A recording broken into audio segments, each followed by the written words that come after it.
माईपीडी समाचार देख रहे हैं आप। मेरा नाम काजल तिवारी है। आरएलएम यानी राष्ट्रीय लोक मोर्चा चीफ उपेंद्र कुशवाहा के बेटे दीपक प्रकाश की मंत्री पद पर सवाल उठने शुरू हो गए हैं।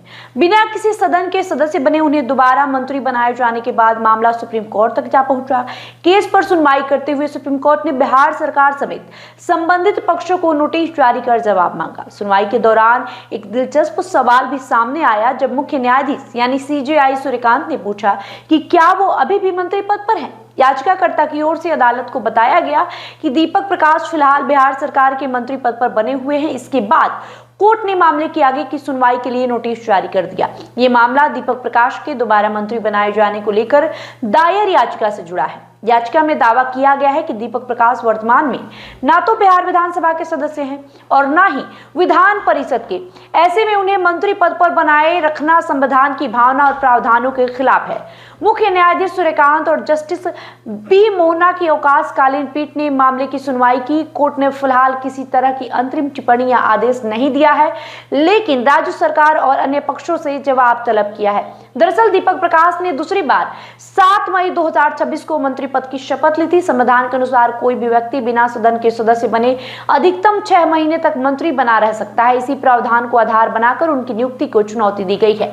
याचिकाकर्ताओं का कहना है कि यदि 6 महीने के भीतर वो विधानसभा या विधान परिषद के सदस्य नहीं बनते हैं तो उनका मंत्री पद पर बने रहना संवैधानिक रूप से संभव नहीं होगा। दूसरी ओर सरकार की ओर से अभी इस मामले में विस्तृत जवाब आना बाकी है। बाकी इस मामले पर सभी की नजर सुप्रीम कोर्ट की अगली सुनवाई पर टिकी हुई है, क्योंकि इसका असर बिहार सरकार और मंत्री दीपक प्रकाश के सियासी भविष्य पर पड़ सकता है।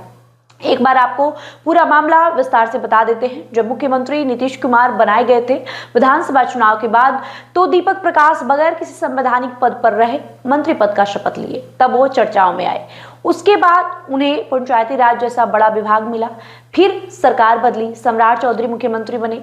सम्राट कैबिनेट में भी दीपक प्रकाश को बगैर किसी संवैधानिक पद पर रहे ही शपथ दिला दिया गया और फिर वही विभाग यानी पंचायती राज सौंपा गया।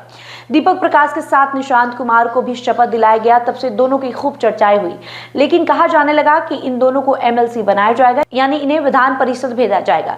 लेकिन जैसे ही एमएलसी के लिए कैंडिडेट्स की लिस्ट आई, तब से दीपक प्रकाश के सियासी करियर को लेकर सवाल उठने लगे, क्योंकि एनडीए के खाते में 9 सीट थी, जिसमें एक पर चिराग पासवान की पार्टी ने अपना कैंडिडेट उतारा और 4 कैंडिडेट बीजेपी और जेडीयू की तरफ से उतारे गए। इसमें दीपक प्रकाश कहीं भी नहीं थे, जिसके बाद ये सवाल उठना शुरू हो गया कि क्या अब दीपक प्रकाश को अपना मंत्री पद छोड़ना पड़ेगा। वही अब उन्हें लेकर, उनके मंत्री पद को लेकर कोर्ट ने भी सवाल उठाना शुरू कर दिया है।